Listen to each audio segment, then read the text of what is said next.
Shalom, selamat pagi saudaraku yang dikasihi oleh Tuhan Yesus Kristus. Kita kembali jumpa di dalam kasih Tuhan Yesus Kristus. Dan selalu yang menjadi doa dan harapan saya, biarlah berkat Tuhan, kasih, sukacita dan damai sejahtera Allah terus memenuhi kehidupan Bapak Ibu Saudara sekalian. Saudaraku, mari kita sungguh-sungguh siapkan hati untuk masuk dalam doa syukur pagi ini.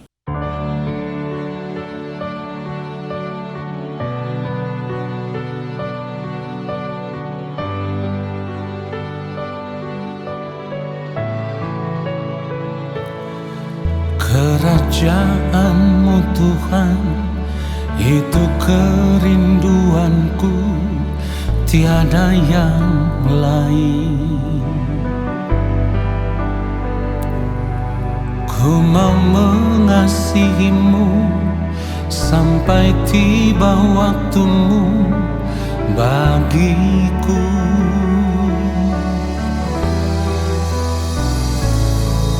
Menghormati-Mu Tuhan dengan segenap jiwaku selama ku hidup. Ku mau jadi anak-Mu yang taat dan setia selamanya. Ku mau seperti Yesus, ku mau seperti Yesus. Selama hidup hanya melakukan kehendak Bapa. Ku mau seperti Yesus, ku mau seperti Yesus. Senangkan hati Bapa, hidup menjadi berkat, memuliakan nama-Nya.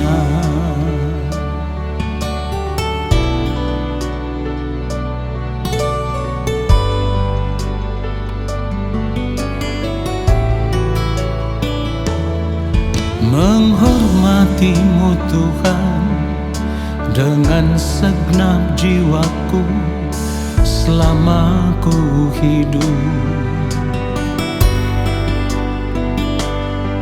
Ku mau jadi anak-Mu yang taat dan setia selamanya. Ku mau seperti Yesus, ku mau seperti Yesus. Selama hidup hanya melakukan kehendak Bapa. Ku mau seperti Yesus, ku mau seperti Yesus. Senangkan hati Bapa, hidup menjadi berkat, memuliakan nama-Nya. Oh, ku mau seperti Yesus, ku mau seperti Yesus. Selama hidup hanya melakukan kehendak Bapa. Ku mau seperti Yesus, ku mau seperti Yesus. Senangkan hati Bapa, hidup menjadi berkat, memuliakan namanya. Oh, senangkan hati Bapa, hidup menjadi berkat, memuliakan namanya.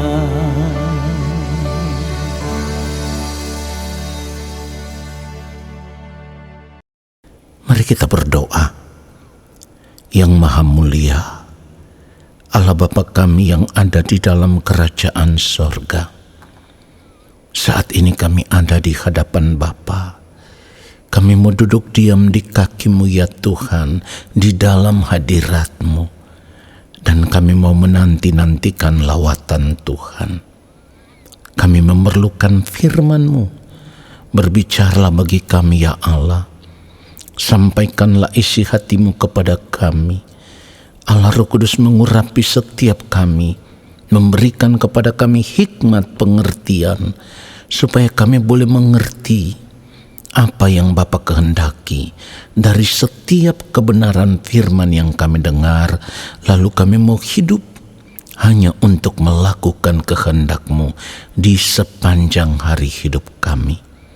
Ya Bapa, kuduskan setiap kami, supaya kami dipandang layak oleh pengampunan-Mu ya Allah, atas segala pelanggaran salah dan dosa kami. Urapi hamba-Mu untuk menyampaikan akan kebenaran firman-Mu seperti yang Engkau kehendaki. Di dalam nama Tuhan Yesus Kristus kami berdoa. Haleluya. Amin. Saudara yang dikasihi oleh Tuhan Yesus Kristus, penting bagi kita orang percaya untuk benar-benar menyadari keberadaan kita yang sesungguhnya.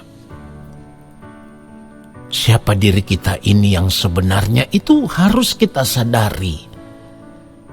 Sebab kalau kita tidak mau menyadari akan keadaan hidup kita, keadaan diri kita yang sesungguhnya, maka kita akan menjadi orang percaya yang hanya cenderung untuk hidup mengikuti dan melakukan keinginan diri kita sendiri. Kita terus mengikuti hawa nafsu diri kita sendiri tanpa kita peduli dengan keadaan yang ada di sekitar kita. Padahal saudaraku, kita ada sebagaimana kita ada itu hanya karena anugerah Tuhan semata-mata. Nah, oleh sebab itu saya katakan tadi bahwa penting bagi setiap kita sebagai orang percaya untuk menyadari siapa diri kita yang sesungguhnya. Orang percaya yang mau menyadari akan hal ini, saudaraku, adalah orang percaya yang benar-benar telah diubah dan dibaharui di dalam Kristus. Saudara yang dikasihi oleh Tuhan Yesus Kristus, ada pelajaran yang sangat berharga yang bisa kita pelajari dari kehidupannya Rasul Paulus. Seorang Rasul Allah, ya, yang sangat-sangat luar biasa, yang menyerahkan segenap hidupnya hanya untuk melayani pekerjaan Tuhan. Nah, saudaraku, Paulus menjadi seorang Rasul Allah bukan secara otomatis. Kita harus mengerti itu. Bukan juga karena ia adalah orang yang tanpa cacat. Kalau kita mau melihat apa yang diungkapkan di dalam kebenaran firman Tuhan, kita melihat di dalam 1 Korintus 15, mulai ayat yang ke-8 sampai ayatnya yang ke-10, firman Tuhan katakan begini, "Dan yang paling akhir dari semuanya, ia menampakkan diri juga kepadaku, sama seperti kepada anak yang lahir sebelum waktunya." Ayat 9, "Karena aku adalah yang paling hina dari semua rasul, bahkan tidak layak disebut rasul, sebab aku telah menganiaya jemaat Allah." Ayat 10, "Tetapi karena kasih karunia Allah, aku adalah sebagaimana aku ada sekarang, dan kasih karunia yang dianugerahkannya kepadaku tidak sia-sia. Sebaliknya, Aku telah bekerja lebih keras daripada mereka semua. Tetapi bukannya aku, melainkan kasih karunia Allah yang menyertai aku. Nah, saudara perhatikan, setelah Paulus yang dulunya bernama Saulus dijamah oleh Tuhan Yesus Kristus, ia diubah, dibaharui di dalam Kristus. Disitulah Paulus menyadari dan merasa bahwa di antara semua rasul, ia adalah rasul yang paling hina. Sebab ketika Rasul Paulus memandang ke belakang dan melihat cara hidupnya sebelum ia dijamah oleh Tuhan Yesus, ia adalah orang yang sering menganiaya jemaat Allah saat ia masih bernama Saulus. Nah, saudara yang dikasihi oleh Tuhan Yesus Kristus, mari kita lihat kebenaran firman Tuhan di dalam Kisah Para Rasul pasal yang ke-9. Kalau kita mulai baca ayat 1 dan seterusnya, firman Tuhan katakan begini, sementara itu berkobar-kobar hati Saulus untuk mengancam dan membunuh murid-murid Tuhan. Ia menghadap imam besar, lalu ayat kedua dikatakan, dan meminta surat kuasa daripadanya untuk dibawa kepada majelis-majelis Yahudi di Damsyik, supaya jika ia menemukan laki-laki atau perempuan yang mengikuti jalan Tuhan, ia menangkap mereka dan membawa mereka ke Yerusalem. Lalu ayat 3, dalam perjalanannya ke Damsyik, ketika ia sudah dekat kota itu, tiba-tiba cahaya memancar dari langit mengelilingi dia. Ayat 4, ia rebah ke tanah dan kedengaranlah olehnya suatu suara yang berkata kepadanya, Saulus, Saulus, mengapakah engkau menganiaya aku? Ayat 5 dikatakan, jawab Saulus, siapakah engkau Tuhan? Katanya, akulah Yesus yang kau aniaya itu. Nah, saudara yang dikasihi oleh Tuhan Yesus Kristus, perjumpaan Paulus dengan Tuhan Yesus mengubah perjalanan hidupnya. Paulus menyerahkan segenap hidupnya untuk menjadi milik Tuhan. Bahkan ia mempertaruhkan nyawanya hanya untuk memberitakan firman Tuhan.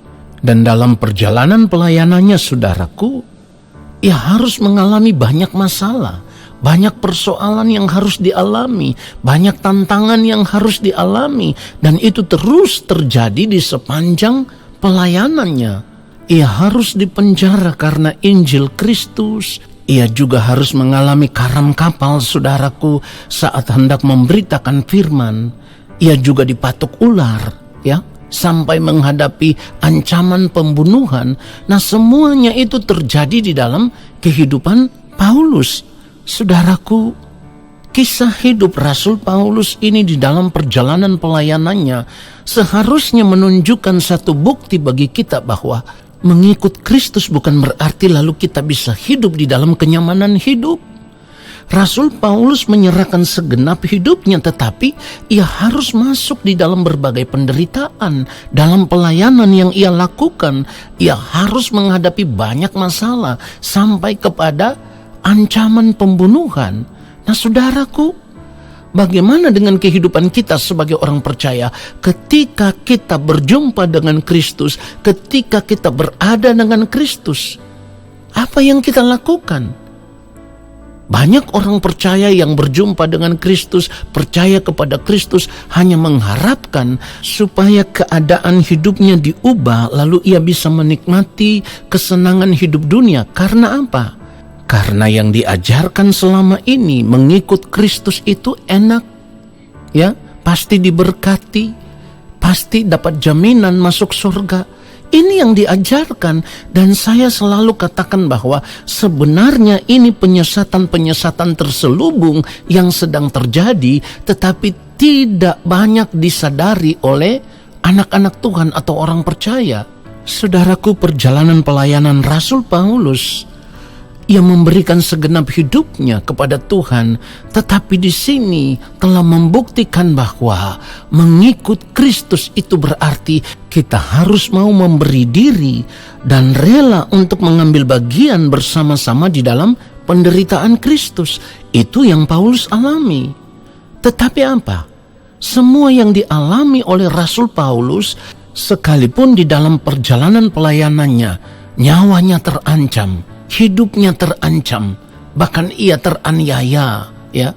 Tetapi Rasul Paulus memandang semuanya itu sebagai kasih karunia Allah. Lalu bagaimana mungkin saudaraku kita hidup sebagai orang percaya saat ini, lalu kita berpikir mengikut Yesus itu enak, ya, pasti diberkati, sakit disembuhkan, kalau usaha pasti tidak akan pernah bangkrut. Lalu kita hidup menikmati dunia ini dengan segala kesenangannya, dan setelah itu kalau kita harus menghadap Tuhan, kita berpikir pasti masuk surga karena sudah percaya kepada Yesus. Ini pengajaran yang konyol, saudaraku. Rasul Paulus membuktikan kepada kita bahwa tidak mudah seseorang bisa mengiring Kristus kalau tidak mau memberikan segenap hidupnya. Jadi semua perjalanan hidup Rasul Paulus itu segambar benar dengan perjalanan kehidupan yang mulia Tuhan Yesus Kristus ketika Tuhan Yesus masih hidup di dunia ini. Kalau kita melihat Ibrani pasal yang kelima, mulai ayatnya yang ke-7 dikatakan, dalam hidupnya sebagai manusia ia telah mempersembahkan doa dan permohonan dengan ratap tangis dan keluhan kepada Dia yang sanggup menyelamatkannya dari maut.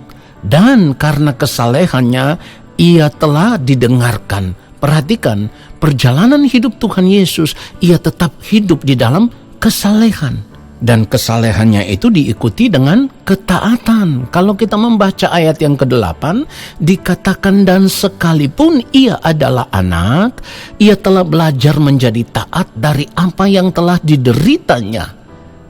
Lalu pada akhirnya ayat yang ke-9 dikatakan begini, dan sesudah ia mencapai kesempurnaannya, ia menjadi pokok keselamatan yang abadi bagi semua orang yang taat kepadanya.